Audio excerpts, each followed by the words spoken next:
अमित की ये कहानी इसी सदी की है। जंगल में एक घर था। एक आम का पेड़ था। उस जंगल के पास एक छोटा सा गांव था। उस गांव का एक छोटा लड़का अमित उस जंगल में जाता और उस आम के पेड़ के पास खेलता था कि वो उस पेड़ पर चढ़कर आम खाता और बाद में आराम से उस पेड़ के नीचे झपकी लेता। उसकी आत्मा को पेड़ के साथ खेलना अच्छा लगता है, तो वो आम का पेड़ भी खुश रहता है। अब अंकित रोज उस पेड़ के साथ खेलना शुरू नहीं किया।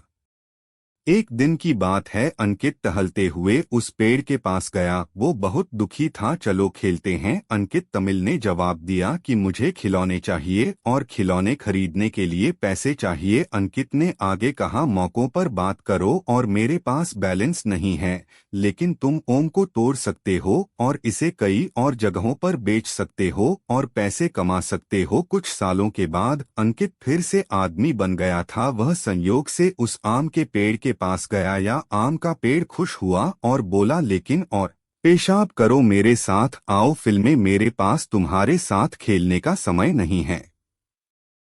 और वैसे भी अब मैं बड़ा हो गया हूँ, मैं अपने परिवार का यह काम करता हूँ, हमें एक घर चाहिए, क्या तुम मेरी मदद कर सकते हो? अंकित ने पूछा, मुझे माफ करना ऊपर और मेरे पास आपको देने के लिए घर नहीं है, लेकिन आप मेरी शख्सियत को तोड़ सकते हैं और अपना घर बना सकते हैं। यह सुनकर अंकित ने आम के पेड़ की सारी शाखाएं तोड़ दीं और उसे अपने साथ लेकर खुशी खुशी चला गया।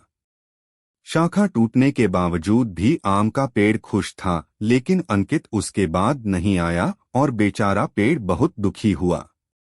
कुछ सालों के बाद गर्मी के दिन में अंकित फिर से पेड़ के पास आया, जहां पेड़ बहुत खुश हुआ। घटाओ मेरे साथ कोई पेड़ नहीं, अब मैं बूढ़ा हो गया हूं और मुझे नौकायन पर जाना है, आराम से जीवन जियो, क्या तुम मुझे वोट दोगे? अंकित ने पूछा। पेड़ ने कहा, अपना दिमाग लगाओ और वोट दो, फिर तुम नौकायन कर सकते हो और खुश रह सकते हो। फिर अंकित की सूंड क्या थी, उसे ले लिया और उसको एक वोट बना दिया और नौकायन करने चला गया। फिर कई सालों तक वो ऐसे ही वापस नहीं आया। कुछ साल बीत गए, आखिर एक दिन अंकित वापस आया। अंकित के पेट को देखते हुए बोला, इन्वर्टर सॉरी, लूट लूट, मेरे पास देने के लिए कुछ नहीं है। बच्चा बोला, कोई बात नहीं, तुम मेरे दांत भी खा लो। आम के पेड़, तुमने कहा अब और नहीं, 2 घंटे के लिए मैं शाखाओं पर चढ़ने के लिए बहुत बूढ़ा हो गया हूँ। अमित ने जवाब दिया। कहा, पेड़ पर वास्तव में कुछ भी नहीं बचा है, बिग बॉस का नेतृत्व इंच बढ़ रहा है,